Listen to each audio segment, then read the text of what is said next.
آج امبرپیٹ کے ایک فنکشن ہال میں میلاد کمیٹی اہل سنت الجماعت امبرپیٹ کی جانب سے خواتین کے لیے جلسے شہادت اعظم رضی اللہ عنہ و فضائل اہل بیت اطہار رضی اللہ عنہ کا انعقاد عمل میں آیا، جس کی صدارت حافظ علامہ سید شاہ ضیاء الدین نقشبندی شیخ الفقہ زیر سرپرستی ڈاکٹر مفتیہ حافظہ رضوانہ زرین پر پرنسپل شیخ الحدیث جامعۃ المومنات نے کی۔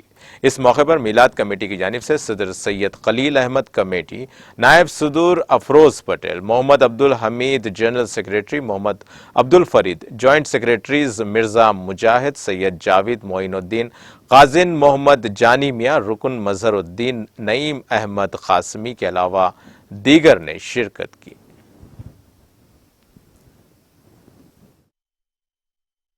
اللہ من الشیطان الرجیم، بسم اللہ الرحمن الرحیم۔ میں سید خلیل احمد، صدر میلاد کمیٹی۔ ہم آج خواتین کا جلسہ یہاں پر جو رکھے ہیں اہل بیت الاطہار کریمہ عمر میں۔